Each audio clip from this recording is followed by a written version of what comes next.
Welcome to a new episode of Science Factory. On my second day in London, I went back to the Egypt Exploration Society to talk with Dr. Carl Graves about archaeology, archives, and the legacy of Amelia Edwards, the woman who helped shape modern Egyptology. Hello everyone, and welcome to this new episode of Science Factory. As you can see, we have a different setting today. We are in the Egypt Exploration Society in London, and our guest today is Dr. Carl Graves. Welcome. Well, I'm being welcome here actually. Well, no, thank you for having me on the channel. It's great to have you here. Thank you for having me here. You're very welcome. Let's start with your personal journey. What first inspired you to pursue Egyptology and ancient history? Oh gosh, the $1,000,000 question. I think that's probably a question a lot of us ask ourselves, isn't it? And I don't quite know, if I'm totally honest. And I thought long and hard about this last night after I did sneakily read the questions. I think it goes back to, one day I was off school sick. I was very rarely off school sick. And my mum had to take me to the doctors. And I think to keep me busy, I must have been quite young and irritating. She threw all these sort of out-of-date magazines and leaflets at me. And on the top was this homemade photocopied leaflet. Would you like to learn about ancient Egypt? Join this 10-week course. And I was quite annoying. Mum, I must go to this course. I have to go to this course. So she rang the lady running it called Moira, and she said, can I bring my child along? And Moira said, well, it's for adults, but if you book a ticket, you can bring your son. So I went along and learned for 10 weeks outside of secondary school all about ancient Egypt. And at the end of the course, Moira said, look, Wendy, it's fine. I'll bring him to the next course. You don't have to come anymore. And my parents always encouraged me to take a fascination in history. And so I went along to 10 of these courses with Moira and subsequently went to the University of Birmingham to study Egyptology, and then eventually dedicated my PhD to Moira. And we're still in touch. And she now attends my courses at the Egypt Exploration Society. So it sort of comes full circle. But I think the short answer is my parents encouraged me, and I found an incredibly welcoming community outside of academia, really, to bring me into the field. So. This is a funny story because this is a question I normally ask to my guests, and there are always funny stories, but I like yours. It's kind of original, and I can picture you going to these courses being just a kid and being the annoying child. I was the teacher's pet at the front, pick me. But yeah, no, it was great fun. And I think it also just shows that, and still am. But academia isn't always the route into Egyptology for people. And it wasn't actually for me, even though I did go to university eventually. I think I probably unlearned a lot of things at university that Moira had already taught me. So I'm very grateful to Moira and my parents for where I am today. Okay, very nice. And you've been working with the EES since 2013. What initially drew you to the society, and how has your role evolved over the years? Yeah, gosh, that makes me feel quite old. I suppose the blunt answer is paid employment. There's not many jobs in the field of Egyptology, and I was very fortunate that the EES offered the role of Education and Public Engagement Manager as maternity cover in 2013. But I suppose what drew me to it was the director at the time, Dr. Chris Norton, was also a former student at the University of Birmingham, where I was studying. And I just really felt the I'm going to say vibe. I don't know if that vibe is the right word, but the values and the ethos of the EES was something that I felt passionate about, engaging the broader public, interested public with the history and culture of Egypt. That really brought me in. And over the years, I sort of took on various other roles, somewhat organically. So archivist for several years, and then eventually was promoted to deputy director under Dr. Cedric Gabay. And then, eventually the role of director. So I suppose a happy accident has led me to the role I'm in now. I'm very privileged and honored to have a role at the EES. Nice. And you also co-founded Birmingham Egyptology in 2011. What motivated you to launch that initiative, and what impact do you think it had on students and researchers? I feel like a common theme through a lot of these answers is the people that I've been very lucky to meet. In Birmingham, I was very fortunate to meet Dr. Stephen Gregory, who had really already founded Birmingham Egyptology as a regular newsletter. And the two of us really felt it was important to unlock critical thinking within the student community in Birmingham, and also to break down the sort of fabricated boundaries of Egyptology within the department. So sort of bringing in classicists and archaeologists and others with this multidisciplinary approach. And really, I can't claim any credit. Stephen really was the founding force behind it. And there's many a fascinating thing you can think of over a pint in the student bar. And Stephen really inspired a lot of my thinking and continues to inspire a lot of what I think about the broader field of Egyptology. I'd like to think that students continue to benefit from that in Birmingham as well. I'm no longer a direct part of that community, but I know that Dr. Lira Olabaria and her students in Birmingham today continue to do an amazing job with Birmingham Egyptology. Absolutely. And well, considering we are in the EES, for those who may not know it well, could you briefly explain what the Egypt Exploration Society is and what its mission is today? Yeah, I feel like I should have this tattooed on me somewhere. So, yeah, we were founded in 1882 by the novelist and travel writer Amelia Edwards, who I think we'll come on to shortly. And we are the British International Research Institute working in Egypt since that time. Our mission is to support and promote Egyptian cultural heritage. And over the years, we've explored or surveyed more than 150 different sites across Egypt and northern Sudan. But increasingly, our work is turning more towards education, training, the public engagement with that material, and trying to secure a sustainable future for Egyptian cultural heritage in its broadest sense possible. So not just necessarily in situ archaeological remains, but also material culture in museums around the world, archives, and the students and scholars that come with that. Okay.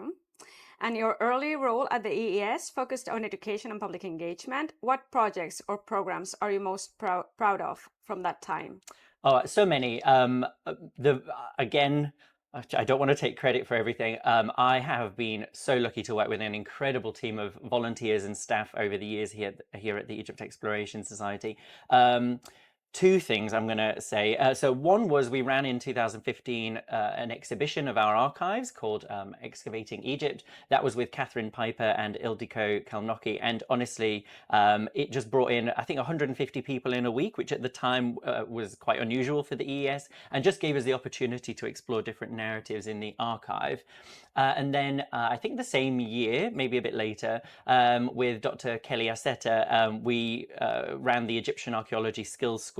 And again, it was Kelly's idea, really fascinating. And we brought in scholars from all over the world to speak to students about the theory and methods of archaeology in Egypt. And that continued to run annually, actually, here at the EES. And I know several students of that school have now gone on to work in Egypt. And a few of them even work for us. So Charlotte Jordan is a former alumni of that, and Ed Scrivens as well. So it's great to see that trajectory of people continuing to benefit.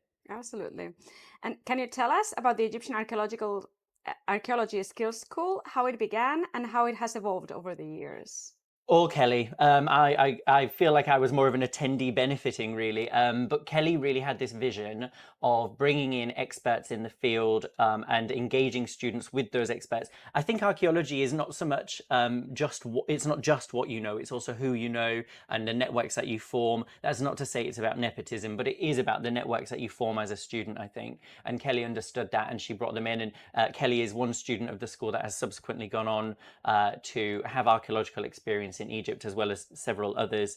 Over the years, we've separated parts out. So Dr. Hannah Pethan runs now a regular GIS-focused skills school, and I think offering that broad spectrum in one week and then honing down into specific elements of it in subsequent skills schools really works well.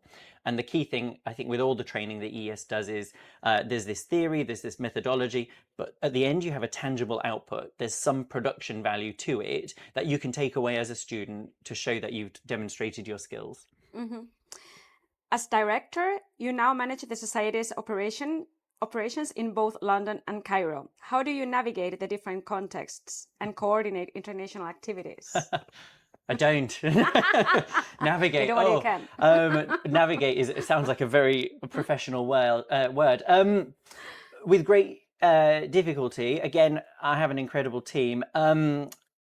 It does require a lot of presence, I think. In London, it's very much focused on what we're doing in the collections, sustaining the financial security of the organization through fundraising. In Cairo, it's much more about our facilitation of research. So it's about understanding that balance and how people want to engage with one and the other thing.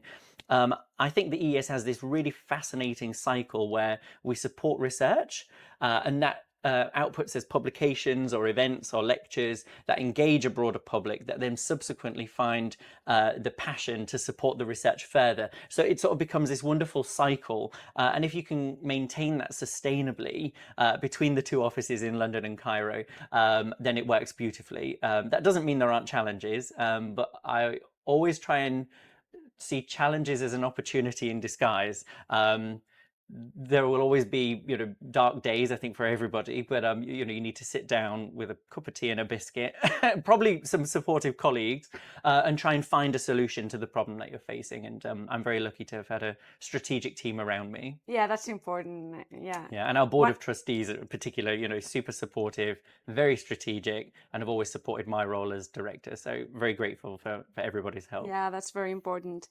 And now I wanted to talk about fieldwork and research. Mm-hmm. So your PhD focused on the Middle Kingdom landscape, especially around Beni Hassan. What drew you to that area and what were some of your main findings?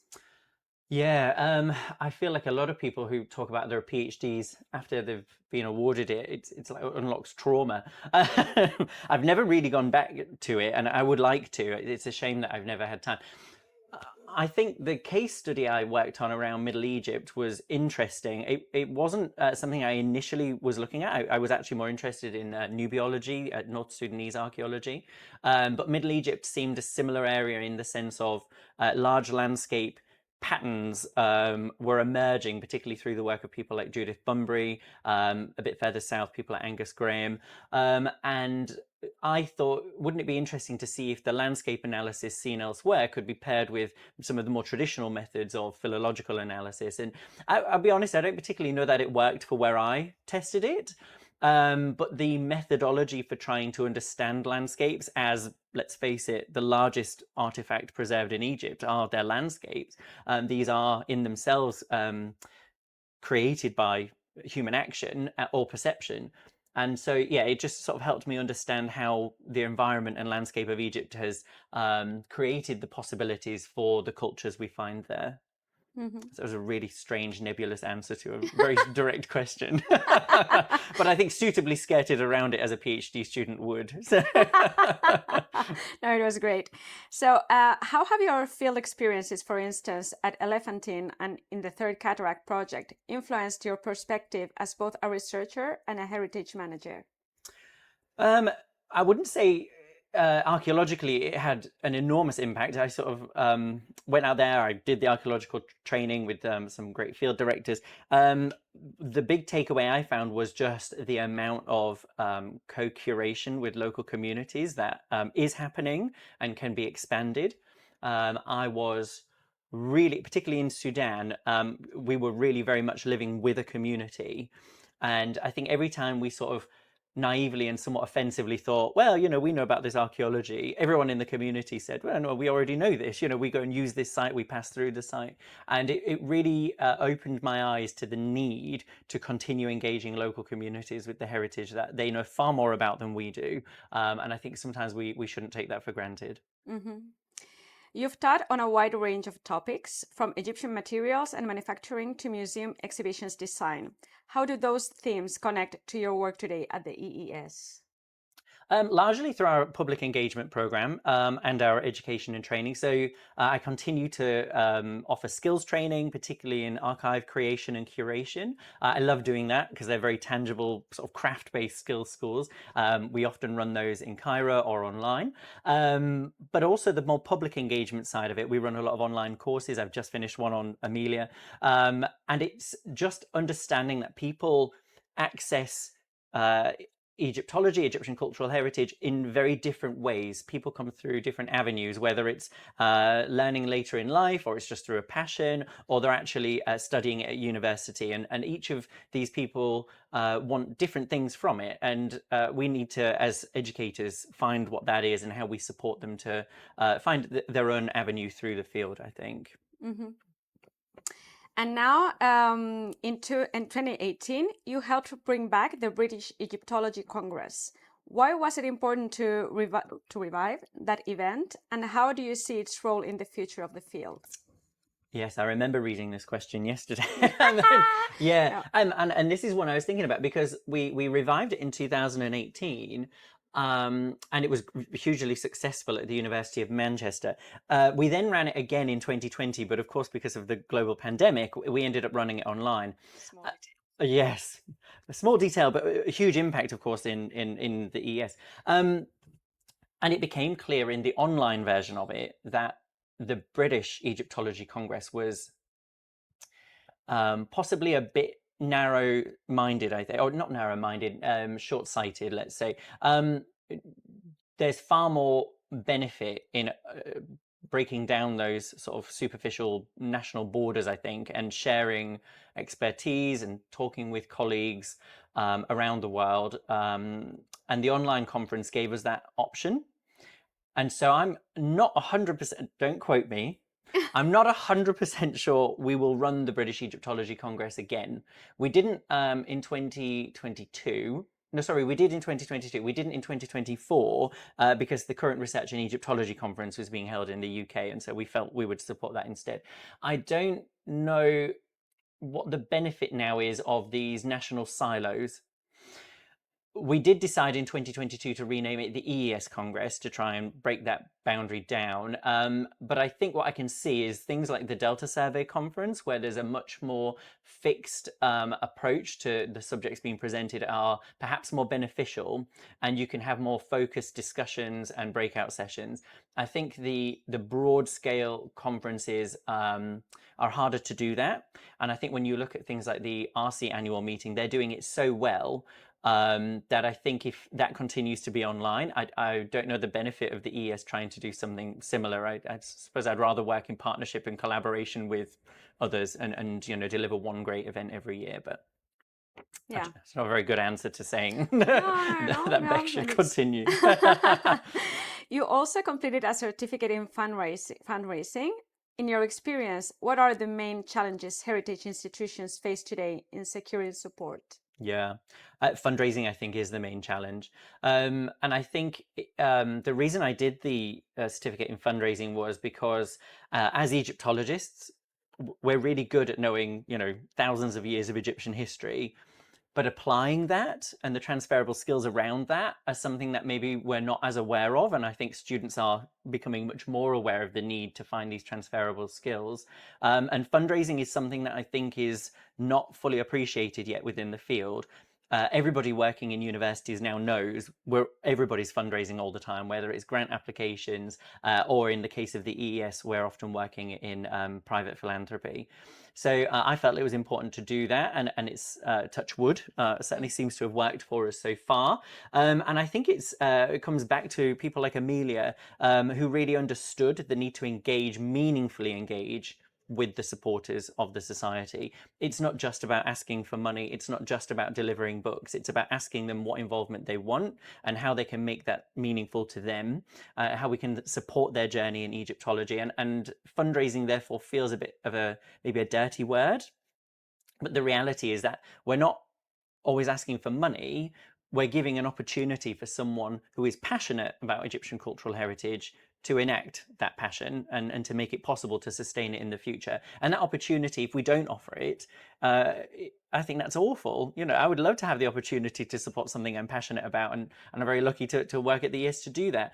So I'd like to think we're offering an opportunity to all of our members to support Egyptian cultural heritage. And that could be by donating money, but it could also be a gift in kind. It could also be volunteering here at the office, things like that. So fundraising is maybe a bit of a red herring. It's not maybe the word we should use, but enabling support, I think, is something we should all be thinking about. Mm-hmm. So let's turn to your recent recent book on Amelia Edwards. What inspired you to explore her life and legacy in such depth? Oh, I bet Amelia Edwards is sick of me. So when I first started working at the EES, you would go to the toilet. We have one toilet up a horrible spiral staircase, and on the landing was this enormous oil painting, the one on the cover of the book. And if someone was in the one toilet, you would have to wait on this tiny landing, and she would follow you. Her eyes would follow you as you wait for the toilet. It's quite an off-putting image. And you know, she was there, this physical presence within the building. She died over 100 years ago, but she's physically there. And I remember the former office manager and I used to sort of have this running joke where if something went wrong, we'd say, well, what would Amelia do? And Hazel and I used to sort of laugh over that. And then during COVID, I sort of had the opportunity to maybe dive in a bit more and sort of start scratching the surface. And at the time, a scholar called Bianca Walther had just published an article that spoke about Amelia being married to a woman in Bristol. And there'd been a lot of talk about Amelia's queer history, let's say, but it hadn't really landed very much. Her latest biographer, Margaret Jones, had done a great job of revealing more about this marriage. And I thought, you know, we should dig a bit deeper and see who these people are and the relationships she was forming. So, yeah, I find people fascinating. And I'm not sure if I'm allowed to say this on the channel, so you can bleep it if it is. But I think Amelia's a bit of a messy bitch. And we all love it. You know, we watch reality TV. We find, you know, these human stories because we relate to them. You know, we're all messy. I'm messy. I'm sure you're messy, you know, and I'm sure in the future people will find, you know, dirt on me and maybe write a book. I'll ban everything. But I think, you know, finding those stories where we feel relevance and we can see ourselves in history is something that we really need to look for, because it speaks to a whole different audience. When I have talked about Amelia's queer history, there's a whole community of people out there who don't see themselves reflected in the history of Egyptology. They see it as this, you know, heroine on a pedestal, or there's people like William Matthew Flinders Petrie, and this is the model they feel they have to follow. And actually, if we break these characters down, we're all the same. You know, we're all human. We all have flaws. We can admire these people while also transparently unpacking their history and being honest about some of the less comfortable truths in their history. And that's, I think, why I quite like Amelia. She's a role model in every sense of the word, I think. What not to follow and what to follow. Okay. Amelia Edwards was a traveler, a writer, a visionary, and the founder of the EES. What do you think people often overlook or misunderstand about her? Well, you just answered that question, actually. There's so many things people overlook. I mean, you know, her queer history. But I had no idea about that. The fact that she suffered with melancholy. I mean, we would probably read it now as she had depression. She disassociated. You know, there are things in her history that we would look at now and think very differently about this character. Ultimately, Egypt was her passion. It was something she poured her life into because it gave her joy. It gave her a sense of well-being. I think we can all relate to that. I find Egyptology, the study of Egyptian cultural heritage, a great privilege, but also a wonderful joy. And I think we can see this in Amelia. You know, why not take that as an example and continue that passion? While researching the book, did you come across any surprising or particularly moving details about her story? Again, you already gave us some information about that. Yeah. Do you have any particular detail that you can tell us that you have? Yes, it's a spoiler alert for the book, but I hope that this becomes common knowledge in Egyptology. I discovered through one source that was freely available as a PDF online, I didn't have to dig it out, that Amelia was married twice to two different women. One in Bristol, which we knew of. The other lady she married in Rome in 1871, and in her letters she calls this woman Miranda. But we know from other letters that this woman's real name was Lucy, and this was Lucy Renshaw. And in Egyptology, lots of people will know that Amelia travelled to Egypt with Lucy Renshaw. And we will hear in things, you know, she travelled to Egypt with her companion, her friend, Lucy Renshaw. And I think, you know, the time has come for us to say, no, it was her wife, you know, and whether that's in a legal or religious sense, clearly not. But she understood her to be her wife. She married her with a ring. They had a wedding breakfast in Rome. They went on a honeymoon to see Vesuvius erupt, as you do, went round the Dolomites together, and then went to Egypt. And I think, it was her wife. Why can't we say this? You know, I think this is a really it doesn't change history in any way, but I think it's just important to use the right language, and how Amelia understood that relationship was very different to how it's being portrayed. Okay, that's interesting. You've worked across education, archives, fieldwork, and publishing. What keeps you motivated in such a multidisciplinary field? I suppose to echo a previous answer, just the people. I'm very lucky to meet so many EES members online and in person, and the members motivate me every day. They know far more about Egypt than I do, and I'm very happy to admit this. I stand up and I deliver lectures, I deliver courses online. I know there are people in the room who know more than me, and I just think that's incredible, that they come to these things and they want to learn more all the time. And that's what motivates them, because learning is such joy. You're constantly challenging yourself to know something more, and then to share that with people. And so many members have shared it with me, and then it results maybe in a book. And I always hope I acknowledge everybody, because it's not all my work.